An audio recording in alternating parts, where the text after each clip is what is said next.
Saya ingin mencoba untuk memposisikan diri di perspektif lain aja.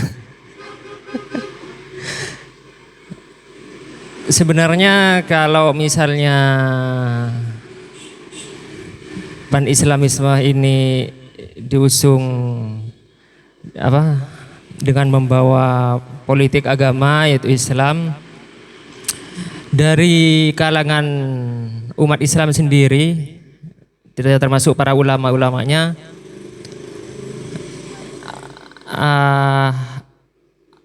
apa salahnya jika memang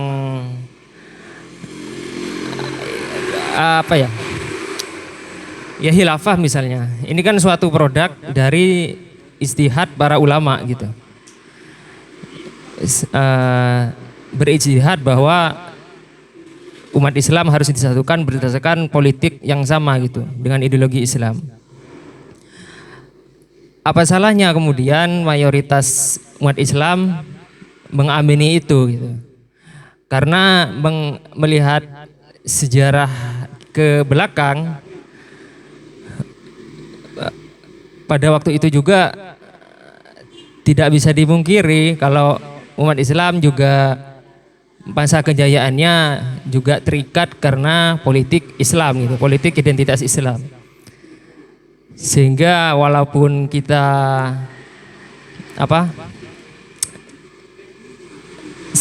sebenarnya umat Islam ini kan juga ada yang menyebutkan kalau Islam Islam dalam hal politik juga gak ada tuntutan ingin politik model negara yang seperti apa gitu. Jadi ketika ada ulama yang berijtihad gitu, yang mengeluarkan produk bahwa politik Islam ini wajib ditegakkan, ya apa salahnya gitu kan? Gitu. Seberapa takutnya, bahkan karena itu kan juga dari Islam itu sendiri gitu. Jadi kira-kira seperti itu. Mungkin teman-teman bisa mempunyai perspektif lain gitu. Karena melihat bukti sejarahnya pun juga ya tidak bisa lepas dari politik identitas Islam juga gitu, dari masa-masa kejayaan Islam dulu gitu. Itu gimana? Cik. Ketika ditanya apa salahnya misal politik Islam jika diterapkan ya. Sekarang bukan soal salah atau tidak mas, tapi ini persoalan berbahaya. Kenapa? Seperti apa politik Islam itu saya ingin tahu. Kan gak ada kejelasan sampai hari ini. Bagaimana umat Islam ingin membangun negara ya, membangun politik sistem. Nah di situ letak kebahayaannya, karena nanti bisa jadi yang disebutkan oleh pemantik tadi semuanya akan mengatasnamakan agama Islam dan justru itu merusak Islam itu sendiri, padahal itu bukan dari Islam. Kata siapa khilafah dari Islam? Ya khalifah dinasti Umayyah, Abbasiyah, apakah itu dari ajaran Islam? Kan seperti itu. Itu kan sistem kerajaan, monarki.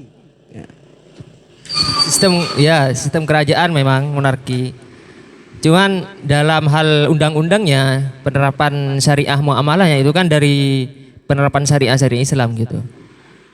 Saya kira maksud saya di situ gitu.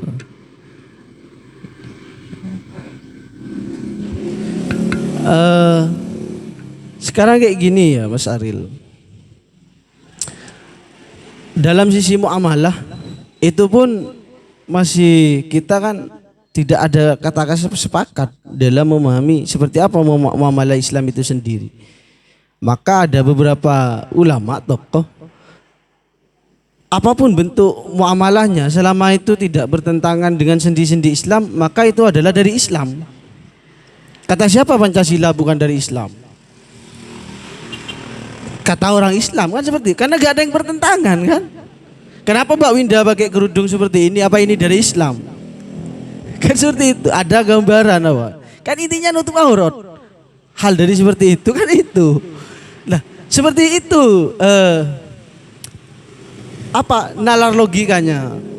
Kalau memang nggak salah, silakan mau menerapkan politik Islam sistemnya seperti apa. Islamnya itu seperti apa dulu. Jangan-jangan nanti itu adalah punya itu sendiri. Kayak HTI mengatasnamakan Islam, hanya bermodalkan tulisan Arab sebenarnya la ilaha illallah Muhammadur Rasulullah ditaruh di benderanya ya.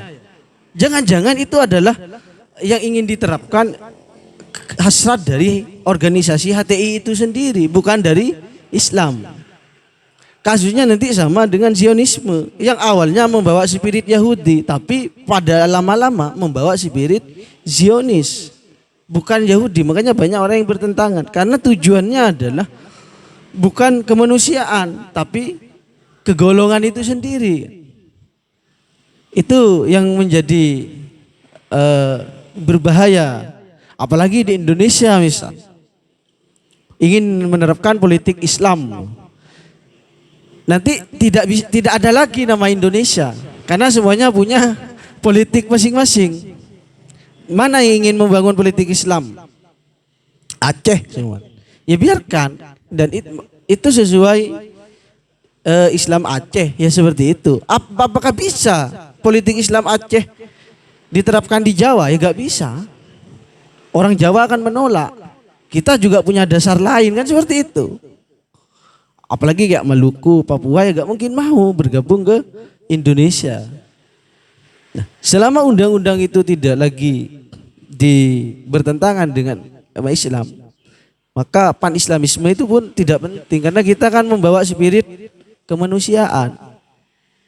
Kan iya. Tujuan agama itu untuk manusia kan, bukan untuk binatang. Intinya seperti itu. Kan iya. Lah soal keyakinan itu adalah urusan dengan Tuhannya. Kita nggak bisa memprediksi seorang dia beriman atau tidak. Kita hanya menghukumi sesuatu yang tampak dari dianya, kayak gitu Mas. Yang membuat pan-Islamisme itu hanya spirit belaka dan berat kalau memang diterapkan secara hukum di Islam. Bukan itu misal ya, dalam kasus pelecehan seksual misal, kalau dalam Islam itu harus ada saksinya 3 untuk dinyatakan bahwa ini tetap bukti ini berzina.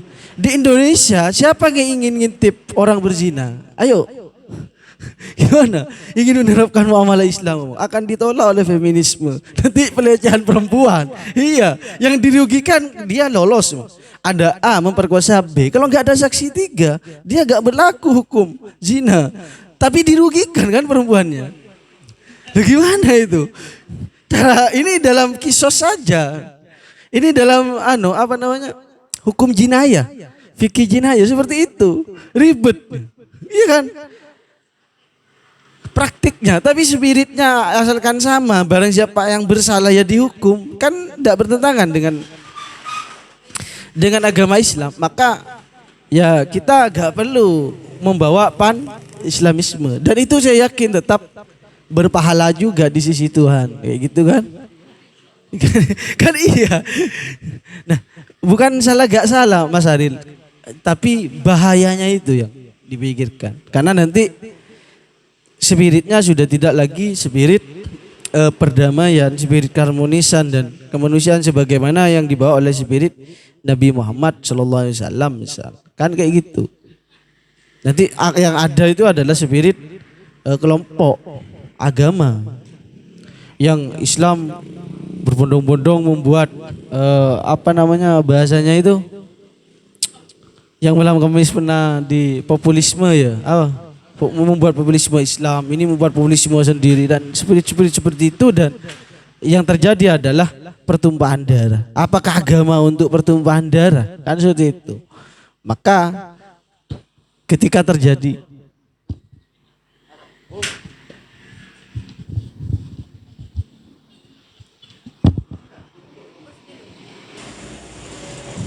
kan ada iklan barusan sebentar. Jadi seperti itu. Gak salah. Pemikiran Jalaluddin Al-Afghani dipraktikkan dalam dunia modern hari ini dengan syarat perlu ada pengembangan dan perevisian agar agak lunak lah, dinamis dengan zaman ya, kan seperti itu. Karena Cek, punya cek. Iqbal iya, tapi bukan dinamisasinya Iqbal, tapi dinamisasi yang sesuai perkembangan zaman hari ini. Karena nanti ketika buat populisme agama yang terjadi adalah pertumpahan darah, maka agama Nietzsche yang akan dianut. Kan seperti itu, bahwa dan juga agamanya Karl Marx bahwa agama adalah candu, kan seperti itu. Loh, kan bikinnya nanti seperti itu. Gara-gara ada agama ada perang gitu. Gara-gara ada agama ada pertengkaran, kan nanti bisa berpikirnya seperti itu kan. Kalau kita memaksakan kehendak kan kayak gitu. Itu yang menjadi agak sedikit berbahaya ya Mas Aril dalam hari ini. Karena Eropa nanti yang dibenci terus, gak tahu nanti Eropa sudah menjadi mayoritas Muslim misalnya, kita bisa apa, kan malu. Orang Timur kan malu. Kalau Eropa nanti mayoritas Muslim, sudah tidak lagi dijelek-jelekkan, akan dijunjung-junjung kan kayak gitu. Seandainya boleh, Madinah pun nanti dipindah kayak gitu, supaya tidak lagi menunggu antrian untuk menaik naik haji. Ya bisa seandainya boleh, karena gak boleh ya kita harus naik haji ke Mekah dan Madinah, ya harus antre kayak gitu. Jangan, harus sabar kan ya. Dengan umat Islam seperti ini aja naik haji sudah antre kayak gitu, apalagi nanti Islam semua di Eropa itu kan berapa antrinya. Kan ya Mas Ari. Nah, ini bukan sembarangan cara berpikir, jadi ada sedikit kebahayaan di situ. Nah sekarang yang perlu dipertanyakan, apakah akan meningkatnya umat Islam di dunia apa karena ada pan-Islamisme atau tidak? Jika tidak, ngapain ini perlu dilanjutkan pemikiran Jamaluddin Al-Afghani. Cek. Baik, saya ingin sedikit menanggapi ya dari pernyataan Mas Aang. Bahwasannya di sini arti lain dari pan-Islamisme itu ini tidak hanya sebuah gerakan yang ingin mengambil sebuah kejayaan umat Islam, tapi tidak tidak hanya itu saja, tapi bagaimana Jamaluddin Al-Afghani ini memberikan motivasi yang bersumber dari agama, karena konsep ini tidak jauh berbeda dengan Al-Faruqi, yang dimana kalau Al-Faruqi kan ada milise atau ada kesakitan umat Islam, kalau bahasanya Mas Danu kayak gitu. Tapi di sini Jamaluddin Al-Afghani melihat bahwasannya kondisi masyarakat Muslim pada zaman itu mengalami kemunduran dari faktor ya keilmuannya.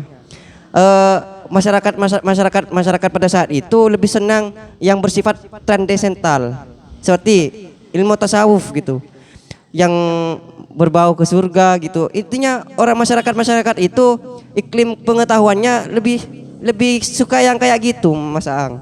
Justru itu maka Jamaluddin Al-Afghani dengan pan-Islamisme ini agar umat Muslim itu memiliki motivasi bahwasanya Islam tidak hanya butuh ilmu yang seperti demikian, tapi juga membutuhkan ilmu-ilmu yang lain yang memang kita ketahui bahwasanya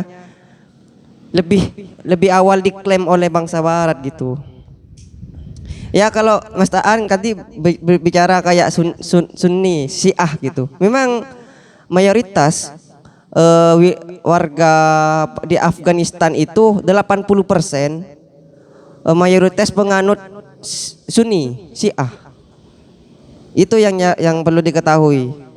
Dan kalau pada tempo yang pertama penjelasan tentang Al-Faruqi bahwasannya dalam Al-Qur'an itu 80% sudah dilakukan penelaahan tentang Al-Qur'an. Kebenarannya dalam Al-Qur'an itu 8%. Dan kalau kita ketahui secara bersama bahwasannya Al-Qur'an itu menyinggung segala aspek dalam kehidupan.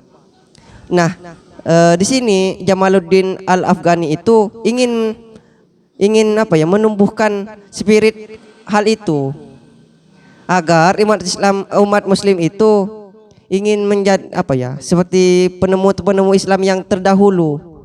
Masa iya umat muslim hanya stagnan pada tokoh-tokoh yang sebelumnya? Masa iya mau diambil alih oleh bangsa barat?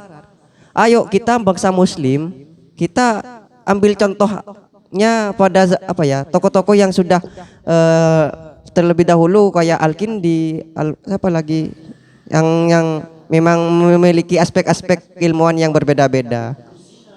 Ya itu dan lain semacamnya. Karena di sini maaf. Karena di sini Jamaluddin Al-Afghani banyak nyentrik pada ranah politik karena dia pernah menduduki beberapa pemerintahan. Maka dari itu Al-Faruqi ingin menghimbau pada pemerintah karena pemerintah ini merupakan sumber utama.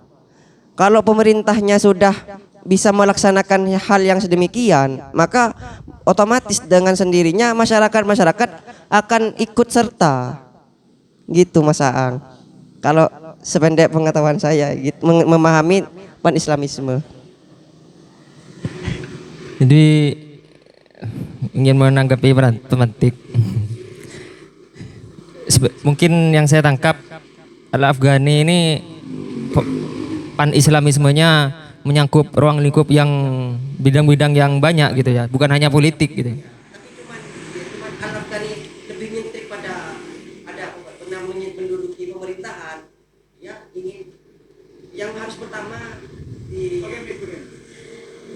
ya karena Jamaluddin Al-Afghani itu sempat menduduki pemerintahan, maka mungkin saja dengan kalau pemerintahnya bisa melaksanakan hal yang sedemikian oleh Al-Afghani itu diutarakan, maka dengan otomatis masyarakatnya ikut andil gitu Mas Ari. Berarti karena hal utama yang ingin dicapai itu keilmuan tadi ya, bukan dalam ranah politik ya. Oh, politiknya juga. Ya, saya kira pembahasan ini lebih spesifik atau lebih solutif jika mengarah ke ke pemikirannya Muhammad Abduh aja mungkin. Itu kan lebih spesifik seperti apa keilmuan yang ingin dibangun dengan rasionalisme gitu kan. Itu kan lebih jelas. Kalau pan-Islamisme ini kemudian juga menyangkut ranah keilmuan, ya apa ya, terlalu general gitu ya, kemana-mana gitu bidangnya. Kalau Muhammad Abduh juga kan dalam ranah keilmuan, bagaimana caranya umat Islam bukan tidak lagi ya, tapi apa ya, dalam ranah penafsirannya itu lebih mengedepankan akal gitu, sehingga apa-apa yang kita amati sekarang itu selalu dengan cara-cara yang rasional gitu. Itu kan juga ini ya apa? Ya walaupun juga rasionalisme Muhammad Abduh mungkin bagi saya juga sudah ada sejarahnya di dalam Islam itu ya, waktu apa terbentuknya Mu'tazilah gitu. Jadi mungkin secara belak-belakan aja gitu, seperti itu aja gitu. Kenapa masih dikaitkan dengan pan-Islamisme kemudian politik gitu? Jika ingin yang dicapai itu kemajuan teknologi, kemajuan sains dan kemajuan keilmuan gitu. Saya kira itu sih harus ranahnya mungkin seperti Muhammad Abduh itu lebih realistis gitu solusinya. Ya itu sih. Berarti ada islamisasi sains berarti nanti. Ya.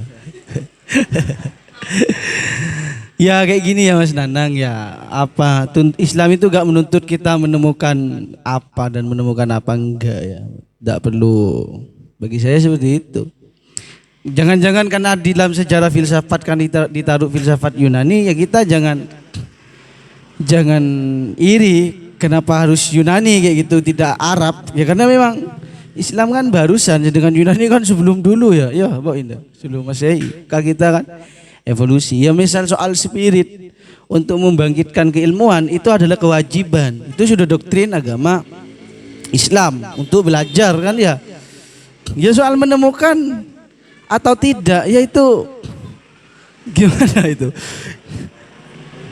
Mas Aril misal sebagai umat muslim belajar teknik cuman, dia apa yang ia temukan kan? Tapi kan tidak dituntut dalam Islam, yang dituntut adalah belajar. Yang penting dia belajar, wes itu sudah berpahala. Lah misal itu dia menemukan yang nilai plus, ya itu kalau memang spirit belajar itu adalah kewajiban di dalam semua agama, mewajibkan itu karena ada budi, tetap ada value nilai yang ada sangkut pautnya dengan kebaikan, dengan Tuhan kan kayak gitu. Sekarang dalam ranah politik ya, berbicara politik internasional ya, kan sekarang ada Liga Islam ya. Apa itu? Ya Liga Islam, negara apa itu? Negara Liga apa? Liga apa itu yang OKTT ya, yang kumpulan orang negara-negara Islam terbesar. OKI ya, OKI. Apa itu? Organisasi. Oh ini kayak gitu ya, kan ada itu kan ya, semacam PBB itu. Itu kan dalam politik ya. Iya. Tapi kok yang ada hanya Islam tok. Kalau di non muslim ada enggak? Enggak ada ya. Berarti spirit Islam itu apakah spirit imperialisme? Untuk merebut kekuasaan atau ingin menguasai kayak gitu. Gimana itu Mas Nanang? Harus dipertanggungjawabkan itu. Kalau ada komentar seperti itu.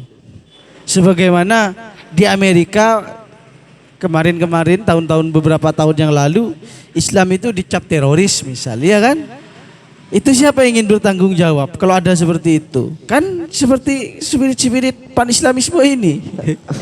Kalau semuanya umat Islam ayo bersatu, kita harus kuasai dunia. Kalau ada komentar, oh berarti spirit Islam spirit imperialisme. Tapi gini Mas Aang, saya yang dengar dari penjelasannya Pak Fahrudin Faiz itu kan memang secara sejarah mungkin dalam keilmuan bangsa Barat itu lebih unggul gitu.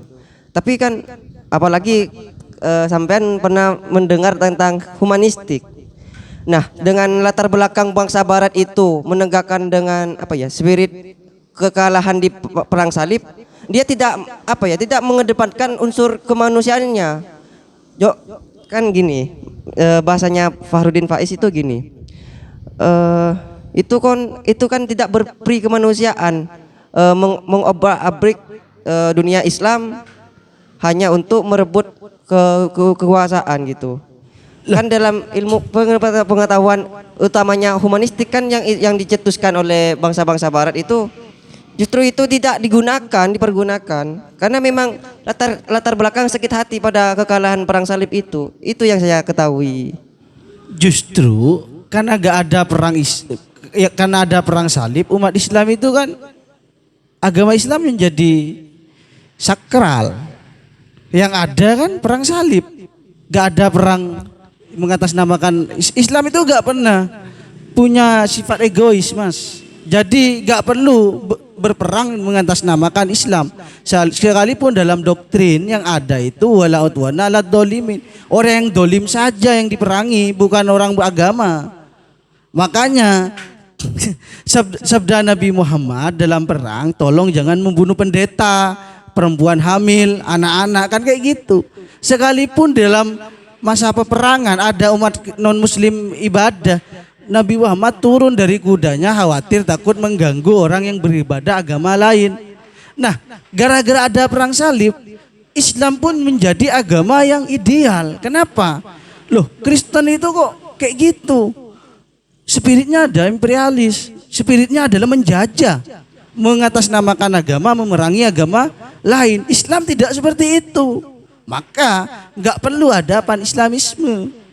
Itu intinya dalam pola pikir yang saya maksud pembicaraan saya dari tadi. Mau Fakhruddin Faiz, mau siapa kayak itu bagi saya seperti itu intinya. Nggak perlu saling sikat-sikut lah soal klaim-klaim, apalagi soal maju dan tidak maju, soal menemu dan tidak menemu, barat, timur apa. Itu khawatir nanti kita capek memperdebatkan persoalan sepele. Siapa yang menemukan handphone? Kata orang Islam, kata orang Muslim, non Muslim. Nanti capek, gak ada perkembangan, stagnan di situ memperebutkan hak paten kayak gitu. Gak ada perkembangan sains nanti, tidak ada perkembangan ilmu pengetahuan. Itu maksud saya. Sehingga kayak Soros misal, itu umat Muslim, fisikawan. Dia mengatakan gak perlu ada, itu peraih Nobel Sains itu di orang Jerman itu. Saya sebagai umat Muslim, saya bergerak di bidang sains, ini adalah kewajiban agama saya. Gak perlu saya mengklaim penemuan saya bahwa ini mengatasnamakan Islam, enggak. Dinikmati orang non Muslim pun silahkan kayak gitu. Mbak Winda misal menemukan alat yang lebih canggih, bisa terbang dalam 1 jam, ya mau dinikmati non Muslim ya gak masalah. Itu pun kita mempunyai nilai value berpahala kalau dalam konsep agama, kan kayak gitu. Siapa yang menemukan yang membuat mobil misal dan menemukan pesawat, itu kan tidak perlu kita melihat agamanya apa, itu urusan Tuhan. Apakah dia berpahala atau tidak? Kata dalam contoh dalam agama Islam, Mas Nanang, itu kan ada istilah sedekah jariyah yang dipakai terus berjalan. Sekarang pertanyaannya, mobil itu sering dipakai pengajian, diangkut, ya kan? Bahkan alat-alat musik yang diciptakan Barat dibuat sholawat hari ini ya. Apakah nanti itu juga mendapat sedekah jariyah yang membuat? Kan kita gak bisa ngurus ke sana, itu non Muslim sudah. Intinya seperti itu, kita menggunakan saja. Kan iya, itu yang disebut dengan humanistik. Yang penting spirit kemanusiaan, kedamaian kita berperadaban dan bersosial. Jangan-jangan nanti Mbak Winda karena Hondanya dibuat di Jepang, non Muslim, mau sekolah tidak mau pakai sepeda kayak gitu, khawatir. Bukan persoalan fitnah, khawatir yang membuat karena non Muslim nanti dapat pahala jariyah karena dipakai kebaikan. Kita gak bisa berpikir ke situ, biarkanlah, kan seperti itu. Tapi soal spirit pengetahuan itu kewajiban karena doktrin agama, kan iya. Mau meneliti itu doktrin agama, sudah tidak lagi harus membawa nama agama untuk membuat gerakan atas nama agama untuk membuat semangat belajar. Tapi dari intrinsik saja, dari dalil saja itu udah cukup belajar, kan iya. Itu maksud saya. Maka pan-Islamisme itu perlu lagi dipertanggungjawabkan dalam kehidupan modern seperti hari ini. Ya. Kan iya. Cik. Iya, ke pemantik, ke teman-teman ya untuk didiskusikan. Sebenarnya pertanyaan saya tentang pan-Islamisme ini. Pan-Islamisme kan tadi untuk menyatukan begitu ya. Cuman agak terlalu usang kalau kita angkat dengan realita kondisi umat Islam saat ini gitu. Simpel saja saat kita melihat bangsa Arab gitu. Bagaimana mungkin pan-Islamis atau bagaimana spirit pan-Islamis seperti apa untuk kita gunakan untuk dalam melihat atau menganalisis bangsa Arab sekarang. Kalau kita ambil masalah Arab Spring misalnya. Bangsa Arab pun gitu ya. Kalau misalkan pan-Islamisme menyebut bahwa kita harus bersatu, harus punya spirit yang sama. Terus juga kita harus menolak imperialisme dan lain sebagainya. Padahal kondisi sekarang kenyataannya walaupun sudah banyak pembaharu-pembaharu yang sudah masuk maksudnya sudah hadir, sudah datang ke berbagai negara gitu, negara-negara Arab apalagi gitu kan. Sudah banyak yang mengeluarkan tentang ide pembaharuan gitu. Tapi kenyataannya imperialisme itu masuk dengan cara halus gitu. Dan tanpa kita sadar, kita dibuat bertengkar. Misalnya dengan dalih agama gitu. Misalnya bagaimana umat atau negara-negara yang mayoritas Islam itu sekarang sedang berada di ambang kehancuran gitu. Sudah beberapa negara Arab yang sudah di ambang batas, bahkan konfliknya bukan konflik dengan Barat justru, tapi konflik dalam internal itu sendiri. Sudah berapa presiden yang dibunuh gitu kan. Itu yang menjadi konflik, dan bagaimana spirit Islamisme ini yang bisa kita gunakan untuk melihat kondisi atau realita dalam konteks Arab Spring tadi. Itu sih.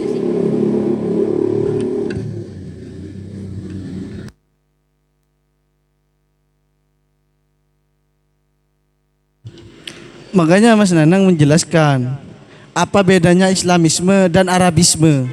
Kan pertanyaan Mbak Winda barusan Arab Spring. Karena Jamaluddin ini adalah bangsa Arab, suku Arab. Kalau saya kan suku Madura. Kan ya.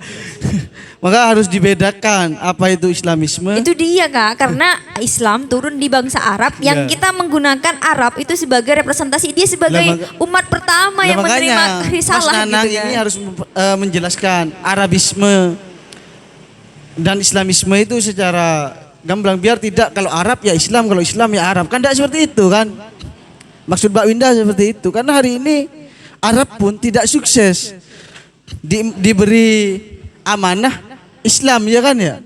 Buktinya hancur gitu dalam sisi politik, tengkar sama Arabnya ya kan. Itu maksud Mbak Winda. Itu gimana menurut Mas Nana? Jangan-jangan Jamaluddin Al-Afghani ini membawa Arabisme bukan Islamisme. Gimana? Ya kan Afghanistan kan Arab. Ya, suku Arab kan. Gimana Mas Nanang?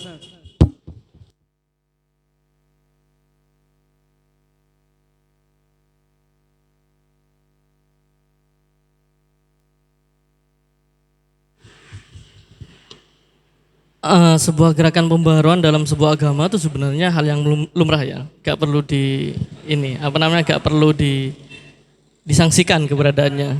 Meskipun pada dasarnya ada beberapa yang tidak setuju, namun pada dasarnya meskipun ada beberapa pro kontra terkait gerakan pembaharuan dalam sebuah agama, terutama pan-Islamisme, mau bagaimanapun peran-peran gerakan-gerakan pembaharuan tersebut itu sangat berarti bagi kita hari ini.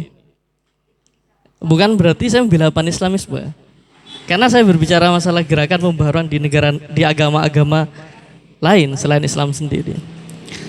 Nah, kenapa kok saya memandang gerakan-gerakan pembaharuan seperti halnya pan-Islamisme ataupun di non-Islam itu seperti halnya adanya reformasi Protestan, itu sebenarnya adalah sebuah langkah konkret di mana mereka ingin memberikan sebuah peradaban baru dalam sebuah agama. Ya tidak semua bentuk pembaharuan itu gagal. Meskipun pan-Islamisme pada dasarnya itu tidak relevan dengan kondisi masyarakat hari ini. Namun pengaruh-pengaruh gerakan pembaharuan yang lain tidak hanya di Islam, seperti halnya di umat Kristiani. Bagaimana seorang Martin Luther itu membentuk reformasi Protestanisme dengan cara mengkritik habis-habisan gereja-gereja Katolik di Roma waktu itu, sehingga menciptakan sebuah reformasi Protestan seperti yang kita kenal saat ini Protestan. Itu juga sebagai bentuk gerakan pembaharu juga dalam sebuah agama. Nah, yang menjadi perbedaan adalah ketika gerakan pembaharu yang dilakukan oleh Martin Luther di Jerman pada waktu itu sampai hari ini itu sangat jelas, sangat konkret dampak dari pembaharuannya dengan adanya Protestan di umat Kristiani. Namun di pan-Islamisme ini sebenarnya tidak terlalu relevan, tapi spiritnya itu masih ada. Itu tidak perlu kita sanksikan, itu pasti ada. Itu nilai positif dari adanya pan-Islamisme ini. Karena pada dasarnya ketika kita berbicara masalah sebuah agama, pasti ada upaya-upaya untuk mentransformasi, upaya-upaya untuk mereformasi. Dan itu semuanya meskipun sedikit banyak tidak terlalu berdampak, namun nilai-nilainya itu masih melekat sampai hari ini. Jadi seperti itu.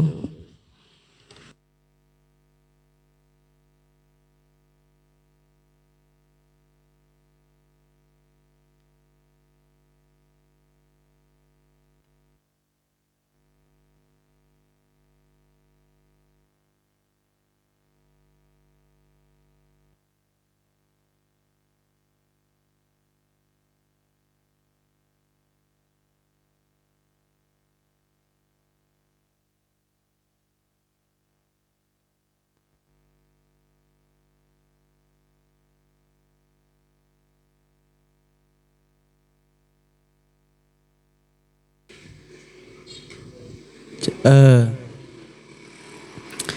datang dari Mbak Winda tadi sebuah kegelisahan. Justru pan-Islamisme ini terkadang terjebak pada kesukuan Arabisme gitu ya, sehingga membuat Arab Spring ya. Sama-sama mengaku Islam semuanya kan sekarang. Ya. Memang tugas saya kayak gini ya. Gak usah jauh-jauh ke Arab. Indonesia pun sekarang sudah menjamur ya, spirit Arabisme ini. Buktinya kalau nggak Arab seakan-akan nggak Islam di sini.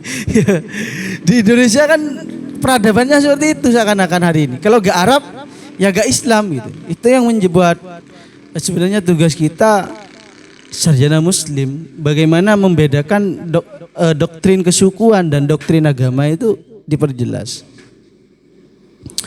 Nah, caranya mungkin sedikit solusi untuk memahami Arab Spring dalam ekonomi misal.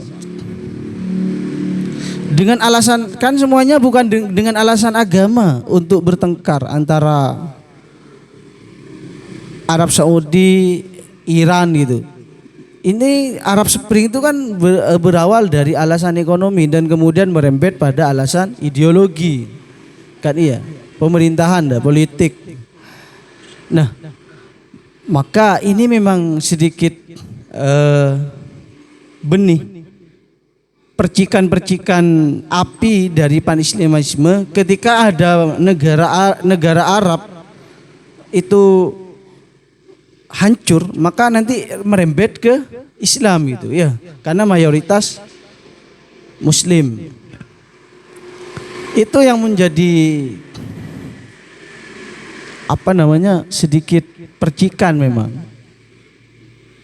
Cuma seharusnya ke depan ada pembaharuan atau pemikiran modernitas yang lebih progresif bahwa tidak selamanya Arab itu Islam dan tidak selamanya Islam itu harus Arab kayak gitu.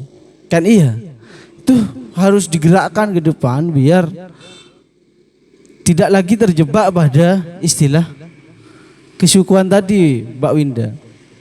Ya kalau misalnya wajib pakai bahasa Arab kayak adzan ya gak masalah, itu jangan diubah-ubah, ya udah Arab kayak gitu kan ya, bahasanya seperti itu. Tapi persoalan spirit, ya persoalan spirit, kita harus membedakan spirit Arab dan spirit Islam. Kayak gitu.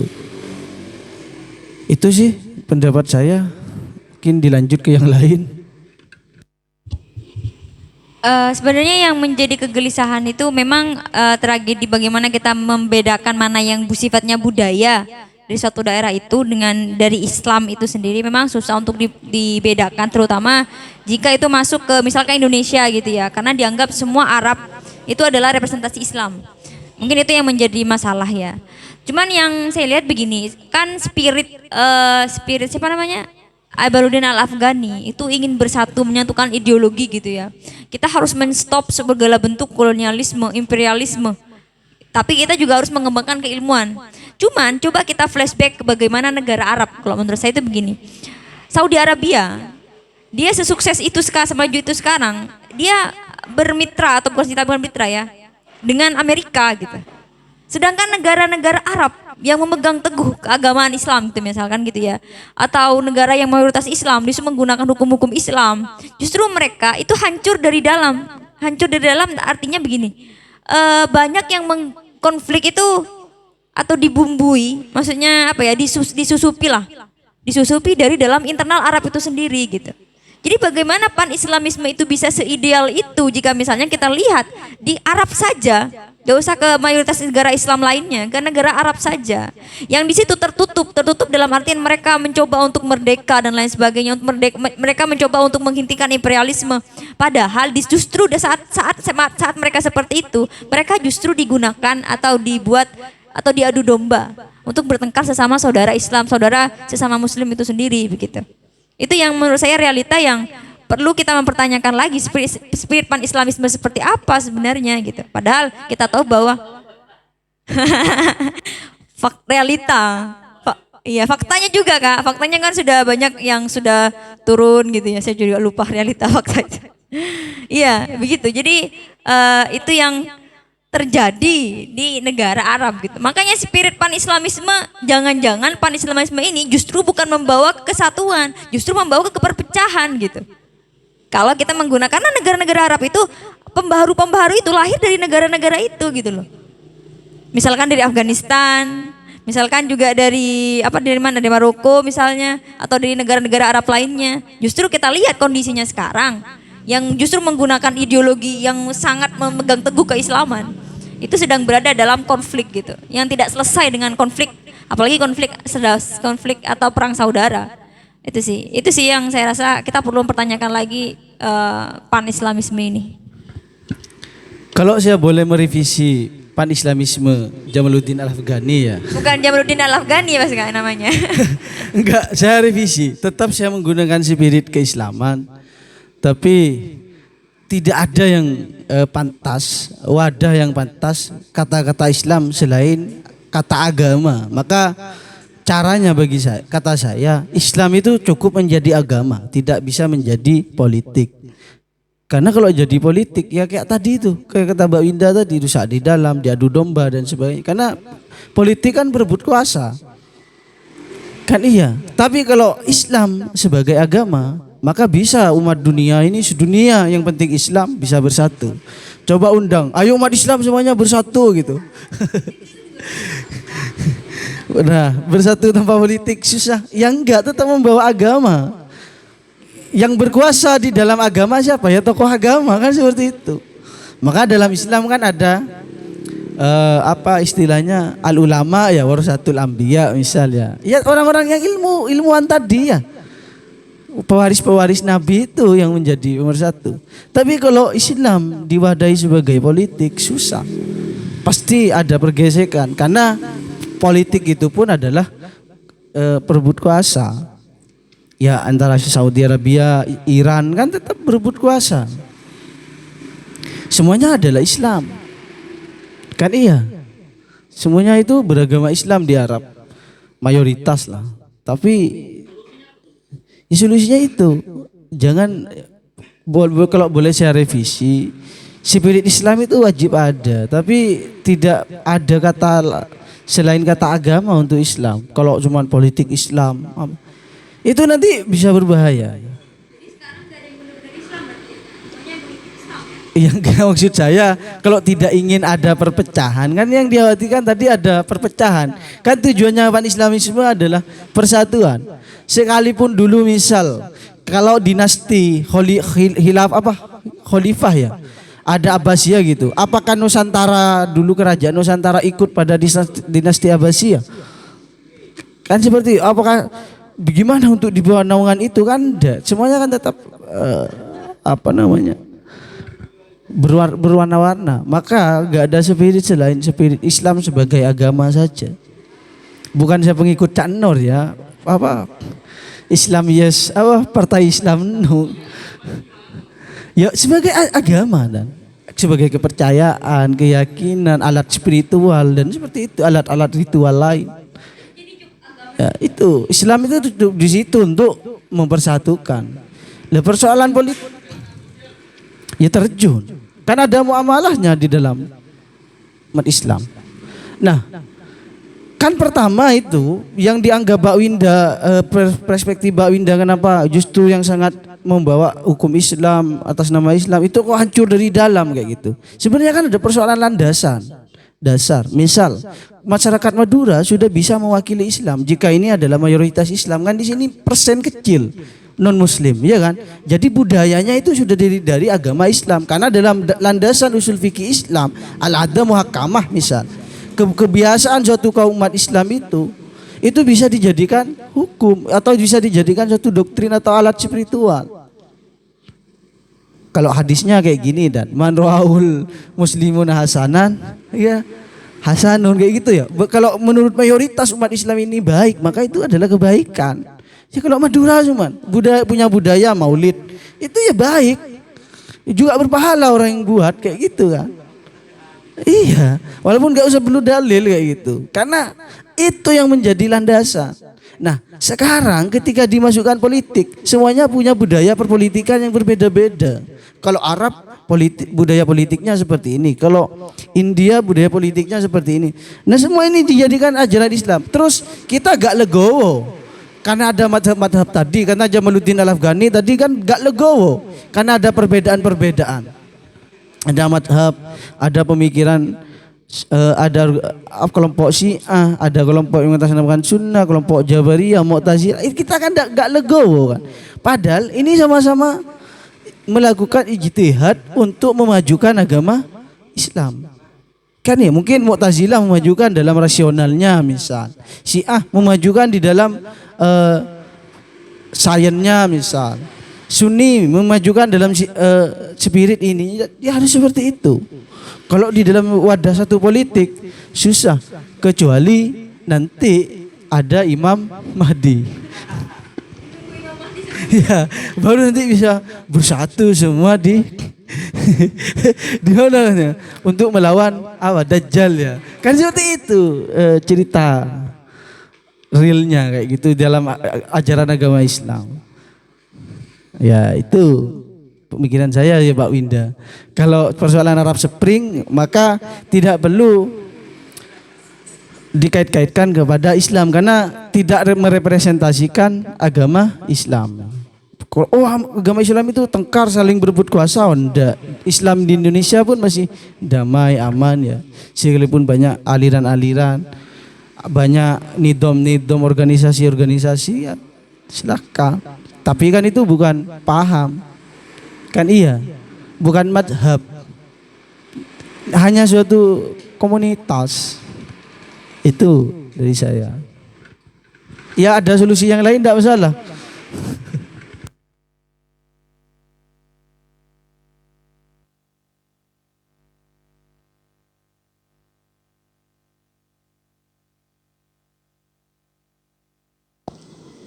Ya, mau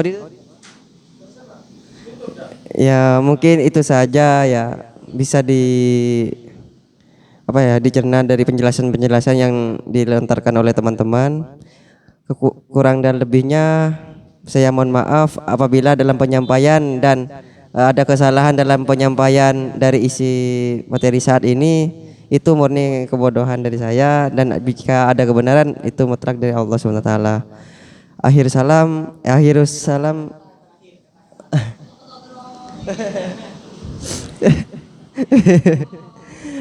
Mungkin itu saja. Assalamualaikum warahmatullahi wabarakatuh.